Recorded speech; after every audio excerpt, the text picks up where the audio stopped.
Alright, and we are live. Logan Black here at Nighttime Drive. The boss man, Joey B, texting and driving. Don't tell anybody. We're here live Thursday Q&A, everybody. Here to take all of your questions. Hopefully be able to answer each and every one of them. Hope you're doing nice on this wonderful Thursday night. It's beautiful weather we've been having as of late. Wouldn't you agree, boss? I'm mad. He's mad at everything. Just miserable people. It's what they do. It's how they like to play. Sit there all angry. You make me mad. Yeah, I make him mad. Miserable people. Always. Anyway, glad you can join us. Again, we'll be answering all of your questions. Last week we talked about the rise and, if there really was much of a fall of Bobby G. Big fall. A big fall? What'd you say? Yeah, I think he hasn't stopped falling yet. Oh. It's a free fall right there.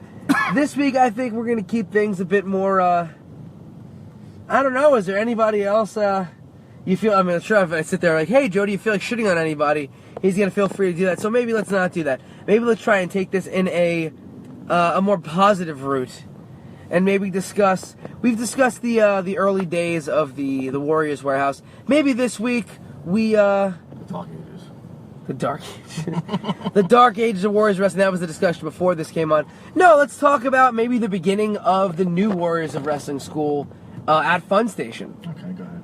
Why don't we talk about how we got started there, what our students were like, who were the first few that joined up. So, Joe, you probably remember better than I do. Although probably name a few, like the first 5 students we had. Do you want to say how the school started, or do you want to talk about the students? Which one? This guy doesn't fucking stop. I swear, if we weren't, crossing right by the Brooklyn Bridge, just fucking careen him right into something. Just grab the wheel and just careen. Let's talk about how we got started. So, how did the school itself... You were against it, if you remember. I wasn't against it. You were. I was not against it. I said, I don't know if we'll be able to do this. I don't know if we'll be able to make our money back. You see, ladies and gentlemen, I know that we've discussed the warehouse once or twice over here, but the warehouse was what we like to call...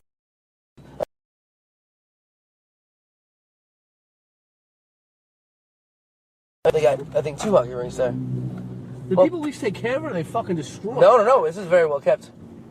Very well kept. Look at it. It's really nice. This has been around for years. Not that many years. Yeah, it has. They got connected, or? Yes, we're back. And we're back. We're sitting here talking about the pier here at in downtown Brooklyn and how nice it is, but now we're back. Wonderful. So I think that's a local 30 job, actually. So again, my issue with opening up the school was, again, we kept losing. All right, so here was my theory was we were keeping the ring after we lost the warehouse. We rented a storage place, the biggest one they had, because we had the cage, we had everything, and that was jam packed to begin with, and that was expensive. Yeah. So I was like, all right, the rent that they were going to charge me at first it was going to be double of what I was paying at the storage thing. So I knew I think Sal was around at the time. And we were like trying to figure out money as far as how many students we needed the first month to at least break even. To break even what I was paying before, because I was paying that money. All right, you're back on. And we're back once again. This fucking horseshit connection in downtown Brooklyn. Put a fucking tower here. Continue, boss. So the money made sense because we wouldn't have to rent a truck anymore. It was less. I was getting tired of loading up that truck too. Because I'm the one guy that's there all the time to unload it back again. So that made sense. And then I just said, all right, let's do it, and we did it. And haven't looked back since. It was one of those situations again where I was more concerned with, are we going to be able to actually make this work? Because the Warriors warehouse did not make us, fucking rich men by any means. That place was a fucking money pit. Everyone was losing money. We didn't have a whole lot of students there. We genuinely did not. I can tell you who we had there. How many? Harry, we had Neff, we had Nero, we had Pepito, Jesse. We had Jesse, we had J. George, we had Sal, we had some other clowns that showed up there. Remember Volcano Mike? Hello, Joe? It's me, Mike. Yeah, Volcano Mike, you had... a few other guys, stragglers, would come in here and there. No, but then you had, remember, Nico? He was also... Nico, yeah, I forgot about him. You had that, Sabir. Who? Remember Sabir? Who the fuck is Sabir? He was like a 15-year-old Indian kid who had joined him. He was there for like a month and a half. and then his parents made him stop. 100%. I think his form is still in your collection. Some beer? Yeah. I don't remember this guy at all. P.D. Nice, I remember. P.D. Nice. Fucking Damien Kahn. Damien Kahn, I remember. The Mr. Glass. Nick Merriman. He named him after a football player that couldn't stay on the field. Sean Merriman. Who else? There was a bunch of Ronnie Styles.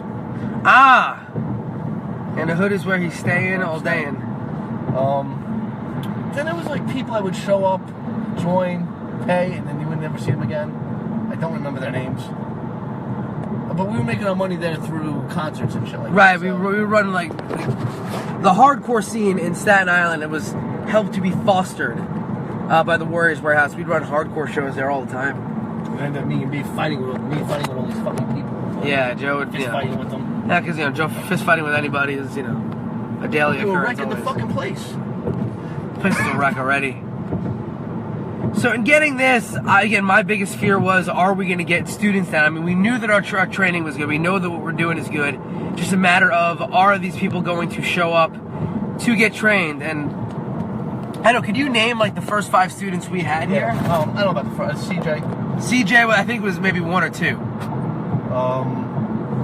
Brendan Luca. Brendan Luca, yes. Well, he had a lot of talent. His parents, I guess, got on his case. Michael Stenger. Remember Michael Stenger? Rusty Stenger. Wrestled 1 battle royal. One guy joined after a day. He like, I can't do it after he paid for the month. That guy Carl. Carl. There was 2 guys.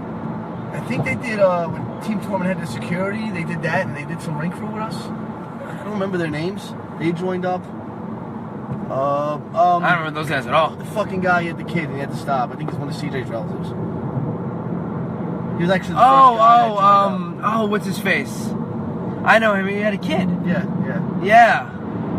He knocked the girl up. She got pregnant. And he was like, I can't wrestle, and it made sense. Now he's playing daddy. That's off the top of my head.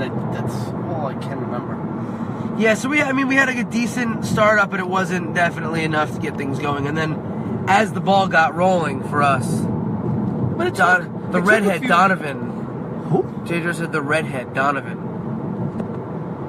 Don't know what you're talking about, The George. redhead twin. I don't know Donovan. No, we had the twins join up. The fucking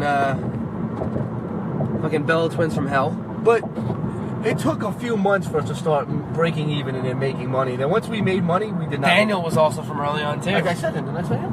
I don't remember. I don't think he did. Once we started making money, we didn't look back. And Dominic, that's what George Dominic, meant. Yeah. I wrote down everything what we made, for the months, and I think it was March of 2015 we had one back. Yeah, which is nice. A lot different than the warehouse. Yeah, it started kind of working in our favor. We're doing all right. And I remember there was days where like nobody would show up. Oh yeah. But for the most part, I think with the warehouse, I remember there was a lot of days like that. Yeah, no, there were plenty of days at the warehouse where we'd have no one showing up. And then, now here, when it first started out, there wasn't a whole lot of people showing up in general. You'd be lucky if you had maybe 4 or 5 people. Here? Yeah. The school now. Whereas, there'd be plenty of days where it would just be me and fucking Daniel, where I'm sitting there just trying to blow him up just so that I didn't have to actually wrestle him. The kid was fucking reckless. And that's the truth. I remember in the beginning it was me and CJ a few times. But see, that was good. And I think I was talking to Donnell about this. When he joined, I think it kind of started growing a little bit more in that month, in that time period. Right. And that was the end of a lot of the one-on-one training. You don't really have that anymore. And to the guys in the beginning, that was very beneficial. Oh, absolutely. Has anyone that came out of WW school to appear on TV? That's Kevin Nasta. Well, there was one guy that had a tryout. You don't speak of that guy no more. He'll be on TV for other reasons real soon. Yeah, Spartan. Spartan. Spartan is a product of the Warriors of Wrestling School, although, truth be told... He started at Gleason's. He spent time at Gleason's. He had matches at Gleason's. Yeah, but I don't know if I'd give my fucking training to Gleason's. I learned from actually learning from people who gave a shit. Who did you learn from at least? Since me. That's true. You know what I mean? So I'd give my training to you over fucking giving Rods that credit. Did Johnny ever get But also Spartan. Did Johnny ever get in the ring with you? No. Ever? No. You know, he did get in the ring with me. You know what he did? Oh, let me give you the handshake and the Mr. Mato flip. But honestly, this is an honest question. And sell into me for the fucking hold on to the rope spin kick. He never got in the ring with you? No. Johnny never got in the ring with anybody. I did have him in the ring. Johnny would get in the ring when fucking the newspaper would show up or somebody else would show up. Yeah, right. Yeah, and then he literally would be, come in and sell for me. Take the Mr. Mato That's flip. an idea. If NASA's still listening or watching, I'm going to message you later. I have some things I want to throw you since you're home all day. Is that an insult or No, is that... it's not an insult. That's for me, him to remind me later what I want to ask him. Anyway. But One Johnny of them did dropped to Strowman in Brooklyn, CJ said. What do you say? One of them jobbed to Strowman in Brooklyn. Yeah, I don't know who you're talking about, CJ. No idea. But anyway. Yeah, so I mean, Spartan, currently Will Ferrara, for those of you who don't know when we call him Spartan. It was also, also product of the Ring of Honor school, so I'd say it would be us in Ring of Honor. Because Ring of Honor really did, up his game quite a bit. But I mean, of course they would. It makes sense. I don't know what the Strowman thing is. Yeah, no, I'm waiting for CJ to kind of. I mean, I don't know. Maybe, but he wasn't a product of us either. No, not at all. And I would think 2 shows with us.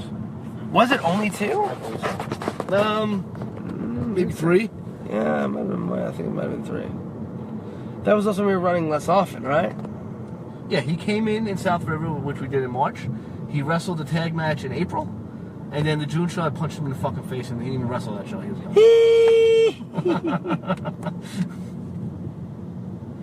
That's when he told me he should be wrestling the top guys on the card. Superstar. But, Johnny Knockout, Yeah. Right there. Yeah, that's not a product of our school at all. In any way, shape. We didn't even have nothing at the warehouse or nothing. We just started. That was our second year. Nothing. So you said Donnell was the first person to kind of help pick, not help pick things up, but around his time is when things started to pick up. Well, it was more people. It was harder. It was harder to do one-on-one training in that time period. I'm just using him as like a bookmark. Right. When would you say that was? About a year in is when we really started to hit a stride? About a year, right? I remember Jay George messaged me one day. It was September 1st. He's like, today is the anniversary of the school. And I went out to check my mail, and I found out our license got suspended. Same day. Uh-huh. But actually, September this year will be our third year of business. Yeah, right. That is correct. Crazy how time flies like that. And truth be told, to think about it, about a lot of these students that we have, guys like CJ, or rather, I don't know about CJ. I know Jose Salvador has been training with us for 3 years. So, again, early on, and Brandon, Marcus Marquis, training for, almost 3 years now. I think he just passed 2. Just past 2? Well, there you go. And then you have all the holdovers from the Warriors warehouse, Aries, it's Aries Jay George. Well, yeah, it's 2. I mean, Earn Easy comes in once in a while. Earn Easy. Is there anybody out there who remembers Earn Easy on the shows? He was like my favorite. My favorite gimmick ever. I just want to say I've been in touch with one of our students that was from Nero and trying to get him to come back to wrestling, but I don't know if that's ever going to happen. I don't think it's going to happen. Never know. Never say never. His heart's not in it. Why put him on a card? Never know. I don't know. I'm not too apt to give positions to people who don't necessarily really want it. Got enough guys clawing and fighting for a spot. Reezy told me he'll kill a motherfucker for a spot. Fucking just bite him right in the fucking throat. Just right there and just tear it out like a fucking pit bull. That's what he said to me. Then he barked in my face like DMX. Is TK Luther clawing for a spot? Oh, fuck yeah. He's gotta be clawing for a spot. I'll keep my fucking opinions to myself. He's gotta be. This is gonna be off the fucking shows. I'll keep my opinions to myself on TK Luther, and you can fucking quote me on that. Huh.